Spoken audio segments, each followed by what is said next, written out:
Hello students, so welcome back to this lesson again. সিদিনাখন আমি পঢ়িছিলোঁ এ লেটাৰ টু গড এই লেছনটো আৰু তাৰ আমি এটা পাৰ্ট শেষ কৰিছিলোঁ দিনা আৰু সিদিনা আমি গম পাইছিলোঁ কিদৰে লেন্সয়ে বৰষুণৰ বাবে ৱেইট কৰি আছিল আৰু বৰষুণ যাক আহিছিল তেওঁ বিচৰা ধৰণে কিন্তু অকণমান সময় পিছত বৰষুণ যাক সলনি হৈছিল এজা সৰু বৰষুণৰ পৰা গৈ শিল বৰষুণত পৰিণত হৈছিল আৰু তাৰ পিছত লেন্সৰ গোটেইখিনি খেতি সম্পূৰ্ণৰূপে ধ্বংস হৈ গৈছিল আৰু তাৰপিছত সিদিনাখন তেওঁলোকৰ ৰাতি টোপনি হোৱা নাছিল লেন্সৰ গোটেই পৰিয়ালটোৰ বিকজ তেওঁলোকৰ এতিয়া সহায়ৰ হাত কোনো নাই তেওঁলোকে সেই উপত্যকাটোত অকলে বাস কৰে তাত ওচৰে পাজৰে বা ওচৰ চুবুৰীয়া বুলি কোনো নাই চ' তেওঁলোকে বহুত চিন্তাত পৰিছিল যে এতিয়া তেওঁলোকে কেনেকৈ বছৰটো কটাব তেওঁলোকৰ পৰা আগৰে জমাও তেনেকৈ শস্য নাই গতিকে কি কৰিব কি নকৰিব এনেকুৱা ভাবি আছিল অ'কে চ' তাৰপিছত আমি বাকীখিনি ষ্টাৰ্ট কৰিম But in the hearts of all who lived in that solitary house in the middle of the valley, there was a single hope. কিন্তু সেই অকলশৰীয়া ঘৰটোত চলিটেৰী মানে অকলশৰীয়া লোনলি সেই যিটো উপত্যকাখনৰ মাজত থকা সেই অকলশৰীয়া ঘৰটোত যিকেইটা মানুহ আছিল সেই গোটেইকেইজন মানুহৰ মনত একমাত্ৰ এটা আশা আছিল আৰু এই আশাটো কি আছিল হেল্প ফ্ৰম গড ভগৱানৰ সহায় চ' আমি কওঁ ন মানুহে যে যিবিলাকৰ বেলেগ কোনো সহায় কৰোঁতা নাথাকে সেইবিলাকৰ ভগৱান সহায় থাকে চ' ঠিক সেইদৰে তেওঁলোকৰ মনতো ভগৱানৰ কথাটো আহিছিল Don't be so upset even though this seems like a total loss remember no one dies of hunger যে ইমান আপছেট নহ'বা তোমালোকে যদিও এনেকুৱা লাগিছে যে আমাৰ সম্পূৰ্ণৰূপে লছ হৈছে কিন্তু এটা কথা মনত ৰাখিবা কোনেও ভোকত নমৰে That's what they say হয় মানুহে কয় এইটো কথা no one dies of hunger যে হয় মানুহ ভোকত নমৰে বা মৰিব লগা নহয় All through the night, Lanso thought only of his one hope. সিদিনাখন গোটেই ৰাতিটো লেন্সয়ে অকল তাৰ যিটো একমাত্ৰ আশা আছিলে আশাটোৰ বিষয়ে ভাবি থাকিল আৰু এই আশাটো কি আছিল দ্য হেল্প অফ গড পৰীক্ষাত আহে এইটো লেন্সৰ একমাত্ৰ আশাটো কি আছিল so' it is the help of God whose eyes as he has been instructed she everything even what is deep in one's conscience আৰু তেওঁ বিশ্বাস কৰা মতে কি যে আৰু কি কৈছে ইয়াতে যে whose eyes as he had been instructed see everything even what is deep in one's conscience মানে আমাৰ মনৰ ভিতৰত থকা যিখিনি ফিলিং শুদ্ধ হওক বা ভুলেই হওক সেই ফিলিংখিনি যে লেন্সো এনেকৈ জানিছিল যে ভগৱানে সকলো বস্তু ওপৰৰ পৰা দেখি থাকে আৰু আনকি এজন মানুহে ভিতৰত কি ভাবে মানে মনৰ ভিতৰত কি ভাবে তেওঁ সেইটো ওপৰৰ পৰা তেওঁ দেখা পায় চ' লেন্সোৱে ভাবিছিল যে আমাৰ এতিয়া যে দুখ হৈ আছে এই কথাটো নিশ্চয় ভগৱানে দেখি আছে এতিয়া Lencho was an ox of a man Lencho এগৰাকী কেনেকুৱা এজন অক্স অফ এ মেন মানে তেওঁ এজন বহুত পৰিশ্ৰমী ব্যক্তি আছিল তেওঁ জন্তুৰ দৰে কাম কৰিছিল পথাৰত working like an animal in the fields তেওঁ এজন এটা জন্তুৰ নিচিনাকৈ খেতিপথাৰত কাম কৰিছিল ৰাতিপুৱা উঠাৰ পৰা সন্ধিয়ালৈকে but still he knew how to read তথাপিও কিন্তু তেওঁৰ এটা গুণ আছিল যে তেওঁ লিখিব পাৰিছিল সেইখিনি তেওঁ সৰুতে শিকিছিল দ্য ফল'য়িং ছানডে নেক্সট ৰবিবাৰে এট ডে ব্ৰেক খুব ৰাতিপুৱাই ডে ব্ৰেক মানে একদম দোকমোকালিতে he began to write a letter তেওঁ এখন চিঠি লিখিব ধৰিলে with he himself would carry to town যিখন তেওঁ নিজে লৈ যাব and place in the mail আৰু তেওঁ মেইলত মানে সেই বক্সত পোষ্ট বক্সটো থাকে যে তাত দিব আৰু সেইখন কি আছিল it was nothing less than a letter to God আৰু সেইখন আছিল এখন চিঠি আৰু কালৈ লিখা আছিল it was written to the God ভগৱানে লিখা আছিল অ'কে চ' কি লিখিছিল চিঠিখনত এতিয়া আমি চাম গড ওপৰত লিখিছে গড হিৰো তেওঁ লিখিছিল if you don't help me যদি আপুনি এতিয়া আমাক সহায় নকৰে my family and I will go' hungry দিছ ইয়াৰ তেতিয়াহ'লে মই আৰু মোৰ গোটেই পৰিয়ালটো এই বছৰটো ভোকত কটাব লাগিব আৰু ভোকত কটাব লাগিব মানে কি এক বছৰ আৰু কোনোবা ভোকত কটাব পাৰিব নেকি নোৱাৰে so' they will have to die I need 100 pesos in order to sow' my field again so' মোক 100 পেছ' লাগে মোৰ খেতিখনত বীজবিলাক আকৌ সিঁচিবলৈ চ' মানে বীজ সিঁচা বুজায় and to leave until the crop comes আৰু সেই শস্যখিনি সিঁচাৰ পিছত যেতিয়ালৈকে সেই শস্যবিলাক নোলায় মানে ফচলটো পোৱা নাযায় তেতিয়ালৈকেতো কিবা খাব লাগিল চ' সেইখিনিৰ বাবে তেওঁলোকক তেওঁ কিমান লাগে বুলি ক'লে 100 পেছ' পেছ'টো এটা আমাৰ ইণ্ডিয়াত যেনেকৈ কাৰেঞ্চি কোনটো হয় ৰুপিজ সেই লেটিন আমেৰিকান কাণ্ট্ৰি তাতে পেছ' বুলি কয় বিকজ দ্য হেল ষ্টৰ্ম দত দিলে এইখিনি মানে লিখিলে আৰু কেনেকৈ হেল ষ্টৰ্মে খেতিখন নষ্ট কৰিলে হি ৰোড ওপৰত কি কৰিলে চিঠিখনৰ ওপৰত এনভেলপটোত কি লিখিছিলে এড্ৰেছ য'ত লিখিব লাগে আমি তাত কি লিখিলে তেওঁ টু গড আমি যদি এড্ৰেছটো লিখোঁ ন টু লিখি কিনে মানুহজনৰ নাম লিখি তেওঁৰ তেওঁৰ পিন নাম্বাৰ ডিষ্ট্ৰিক্ট চবখিনি লিখি দিওঁ তো তেওঁ তাত আৰু কি লিখিব অকল গড লিখিলে এতিয়া গড ক'ত থাকে on the envelope put the letter inside চিঠিখন ভৰালে এনভেলপটোত ষ্টিল ট্ৰাবল তথাপিও যেন অলপমান চিন্তিত আছিল ৱেন টু টাউনলৈ গ'ল এট দ্য পোষ্ট অফিচত he place the stamp on the letter চিঠিখনৰ ওপৰত এটা ষ্টাম্প দিলে তো জমনি আৰু and drop it into the mail box আৰু সেই পোষ্ট বক্সটোত বা মেইল বক্সটোত সেই চিঠিখন সোমাই দিলে তোমালোকৰ কোনে কোনে চিঠি লিখি পাইছা মোক জনাবাচোন মানে পৰীক্ষাত চিঠিৰ কথা কোৱা নাই মানে সঁচা অৰ্থত কোনোবা ফ্ৰেণ্ডলৈকে বা ইয়ৰ পেৰেণ্টছলৈকে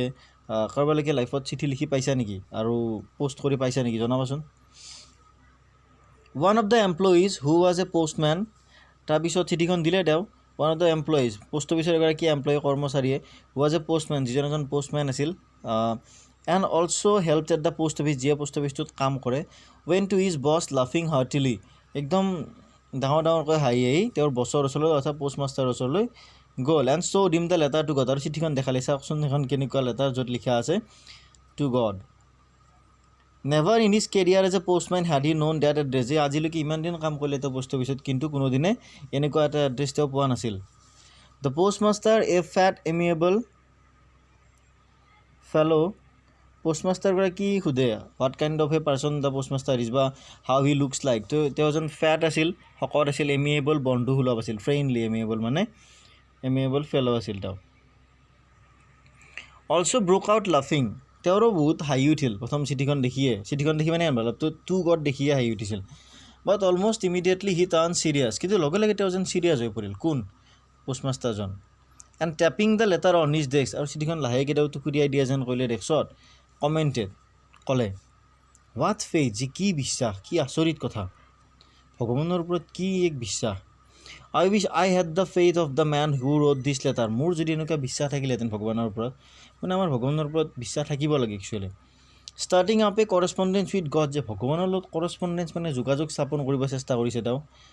মানে এনেকুৱা বিশ্বাস তেওঁৰ আছে ভগৱানৰ ওপৰত তেওঁ এজন ফ্ৰেণ্ডলি আছিল ন এমিয়েবল পাৰ্চন আছিল পোষ্টমাষ্টাৰজন তো তেওঁ অলপ বেলেগকৈ ল'লে কথাখিনি so' in order not to check the writer's faith in God তো এই লিখকজনৰ মানে চিঠি লিখা মানুহজনৰ যিটো ফেইথ ইন গড ভগৱানৰ ওপৰত বিশ্বাস সেইটোক চেক মানে লৰচৰ কৰা সেইটোক নাভাঙিবৰ বাবে the postmaster came up with an idea পোষ্টমাষ্টাৰজনে এটা কথা ভাবিলে যে মই এই চিঠিখনৰ উত্তৰ দিওঁ এনচাৰ দ্য লেটাৰ মই চিঠিখনৰ উত্তৰ দিওঁ বাট ৱেন হি অপেন ডিট কিন্তু যেতিয়া তেওঁ চিঠিখন খুলিলে আচ্ছা এটা কথা একচুৱেলি কোনো পোষ্টমাষ্টাৰে এনেকৈ চিঠিখন খুলিব নোৱাৰে এনভেলপ খুলিব নোৱাৰে এইটো এটা ক্ৰাইম হৈ যাব কাৰো এইটো মানে পাৱা নাথাকে চিঠি খুলিবৰ কাৰণে চ' কিন্তু এইখন চিঠি যিহেতু টু গডত লিখা আছে নিশ্চয় এইখন ভাবিছে কি জমনি কৰিছে না কি কৰিছে বা কাৰণ সেইটো এড্ৰেছত তোৰ পচিবলে নহয় আৰু এইটো এটা ইম্পচিবল টাইপৰ গডক ক'ত লগ পাব তেনেকৈ বাট ৱেন হি অপেন ডিট যেতিয়া তেওঁ চিঠিখন মেলিলে it was evident that to answer it তেওঁ এইটো কথা এইটো স্পষ্ট হ'ল যে এভিডেণ্ট মানে স্পষ্ট ক্লিয়াৰ হোৱা এইটো স্পষ্ট হ'ল যে টু এনচাৰ ইট এই চিঠিখনৰ উত্তৰ দিবলৈ he needed something more than good will ink and paper তেওঁক এটা ভাল ইচ্ছা চিয়াহী আৰু পেপাৰতকৈ অলপ বেলেগ বস্তু লাগিব মানে সাধাৰণতে এজন মানুহে তোমালৈ ধৰা চিঠি এখন লিখিছে তাৰে উত্তৰ দিবৰ কাৰণে সাধাৰণতে কি লাগিব তোমাৰ প্ৰথম কথা ইচ্ছা থাকিব লাগিব মানুহজনৰ চিঠি ৰিপ্লাই দিবৰ কাৰণে 2 নম্বৰ কথা এখন পেজ লাগিল আৰু তাতে লিখিবৰ কাৰণে কলম এটা লাগিল এইখিনি হ'ল লিখিবৰ কাৰণে এইখিনি বাকী পঠিয়াবৰ কাৰণে কি লাগিব তেওঁৰ এড্ৰেছটো লাগিব সেইটো বেলেগ বস্তু but he stuck to his resolution কিন্তু ভাবিলে নাই মই যিটো ৰিজলিউশ্যন মানে যিটো এটা সিদ্ধান্ত তেওঁ লৈছিল সেইটো তেওঁ মানে ষ্টিকৰ পাষ্ট টেন্স এইটো কিবা এটা বস্তুত মানে ধৰি থকা তেওঁ সেইটোতে ধৰি থাকিলে মানে তেওঁ যিটো ভাবিছিল যে মই চিঠিখনৰ উত্তৰ দিম তেওঁ চিঠিখন পঢ়ি দেখিলে যে এখন চিঠিৰ উত্তৰ দিব লাগে তেওঁ 100 পেজো দিব লাগিব গতিকে তেতিয়া তেওঁৰ ৰিজলিউশ্যনটো তেওঁৰ সিদ্ধান্তটো চেঞ্জ কৰা নাছিল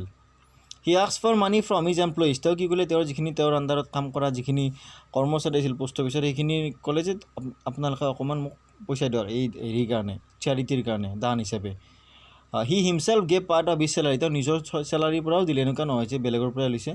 নিজৰ চেলাৰীৰ পৰাও দিলে and several friends of his were obliged to give something for an act of charity আৰু তেওঁৰ এনেকুৱা বহুকেইজন ফ্ৰেণ্ডে পইচা দিলে দান হিচাপে it was impossible for him to gather 100 পেজৰ কিন্তু তথাপিও তেওঁৰ বাবে এইটো ইম্পচিবল আছিল 100 পেজো যোগাৰ কৰিবলৈ so' he was able to send the farmer only a little more than half তো তেওঁ কিমান পাৰিলে জানানে তেওঁ 70 পেছো যোগাৰ কৰিব পাৰিলে 70 পেছো 100 বিচাৰিছিল 70 পেছো মানে 100 70 পেছোটো এটা কম পইচা নহয় তোমালোকে ভাবা যে 100 পেছো লেন্সই বিচাৰিছে আৰু সেই 100 পেছোৰে সি নতুনকৈ খেতি কৰিব আৰু নতুনকৈ খেতি হোৱালৈকেও খাব পাৰিব গতিকে 100 পেছোটো কম পইচা নিশ্চয় নহয় চ' তেওঁ 70 পেছোহে পাৰিলে তাৰপিছত কি কৰিলে he put the money in an envelope address to লেন্সৰ তাৰপিছত এটা এনভেলপৰ ভিতৰত পইচাখিনি সোমালে আৰু সেই এনভেলপটোৰ ওপৰত এড্ৰেছ লেন্সৰ এড্ৰেছটো লিখিলে আৰু তেওঁ জানে লেন্সৰ এড্ৰেছটো and with it a letter containing only a single word as a signature God আৰু তাৰপিছত সেই এনভেলপটোত পইচাখিনিৰ লগতে আকৌ এখন চিঠি সোমাই দিলে এখন কাগজ তাত সোমাই দিলে য'ত কি লিখা আছিল অনলি এটা শব্দ লিখা আছিল সেইটো হ'ল